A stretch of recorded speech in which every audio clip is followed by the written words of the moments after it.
हा मेळावा घेतलाय आणि या मेळाव्याला आपण इतक्या प्रचंड संख्येने उपस्थित झाल्याबद्दल आपल्या सर्वांचं मनापासून अभिनंदन करतो, आपले आभार व्यक्त करतो। खरं तर हा तातडीने मेळावा आपण यासाठी घेतोय, आपल्याला आठवण असेल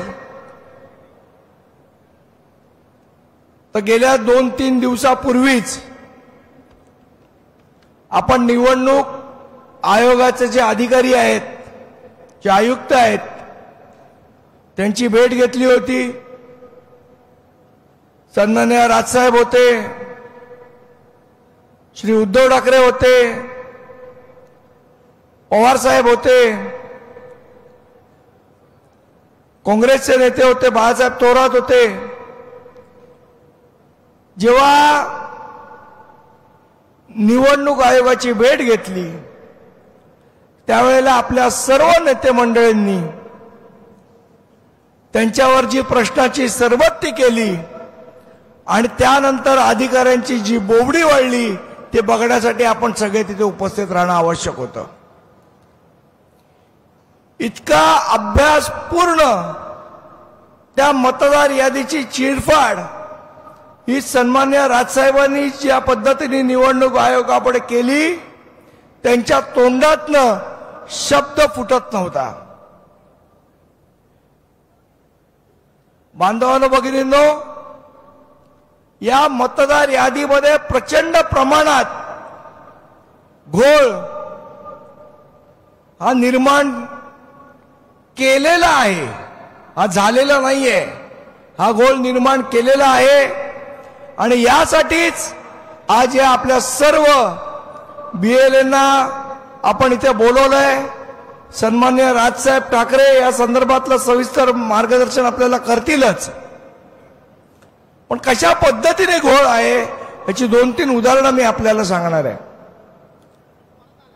एकेका घर क्रमांकावर, म्हणजे समजा घर क्रमांक असेल 10 तर त्या घर क्रमांकावर 800 मतदारांची नोंदणी केलेली आहे। 800 मतदार एका घरात, 8 माणसाच्या घरात राहू शकत नाहीत, तिकडे 800 मतदारांची नोंदणी केली आहे। कशी केली? निवडणूक आयोग का झोपलं होतं का झोपेचं सोंग आणत होतं? आणि मग दुसरं, आता मला आमचे मित्र अविनाश जाधव यांनी दाखवलं, एका मतदार यादीत नाव काय लिहिलंय? फक्त महाराष्ट्र, वडिलांचं नाव महाराष्ट्र, घर क्रमांक महाराष्ट्र, रोडचं नाव महाराष्ट्र, आणि त्याला निवडणूक आयोग मतदार म्हणून मान्यता देतं। आमच्या राजूदादांच्या इथे एकाच व्यक्तीची 4 यादी विभागामध्ये नाव आहेत, एकाच व्यक्तीची, या यादी विभागामध्ये पण आहे, त्या यादी विभागामध्ये पण आहे, त्या यादी विभागामध्ये पण आहे। आणि मग जेव्हा आपल्या सर्व नेते मंडळींनी या सगळ्या गोष्टी निवडणूक आयोगापुढे मांडल्या, दाखवल्या,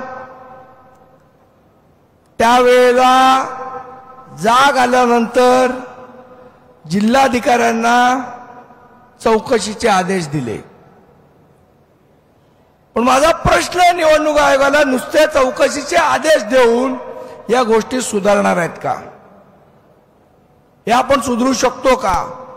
म्हणजे ज्या गोष्टी आपण दाखवल्या त्याची चौकशी करा आणि त्याच्यावर कारवाई कराच, पण ज्या गोष्टी अजून दाखवलेल्या नाहीयेत त्या गोष्टीवर कोण कारवाई करणार आहे? त्याच्यावर तुम्ही कशा पद्धतीने कारवाई करणार आहे? आणि म्हणूनच या सगळ्या याद्या निर्दोष करण्यासाठी, याच्यातले घोळ बाहेर काढण्यासाठी आज आपण या BLA 2 चा मेळावा या निस्कोमध्ये भरवलेला आहे। माझी आपल्या सगळ्या BLAंना विनंती आहे, सगळ्या गटाध्यक्षांना विनंती आहे, सगळ्या उपशाखाध्यक्षांना विनंती आहे, सगळ्या महाराष्ट्र सैनिकांना विनंती आहे की आपल्याला जागरूक राहावं लागेल, आपल्याला बघावं लागेल, त्या मतदार यादीचं वाचन आपल्या शाखेत आपल्याला करावं लागेल। कुठे दुबार मतदार आहेत, कोणाची नावं 4-4 वेळेला घेतलेली आहेत, एका घर क्रमांकावर किती मतदारांची नोंदणी केलेली आहे, या सगळ्या मतदार यादीतल्या घोळ आपल्याला शोधून काढायचे आहेत. जे सन्माननीय राजसाहेब आपल्याला 2017 पासून सांगतायत की या निवडणुकांमध्ये घोळ होतोय, आणि आता 2024ला हा घोळ बाहेर यायला सुरुवात झालेली आहे. आपल्या नेत्याचं विजन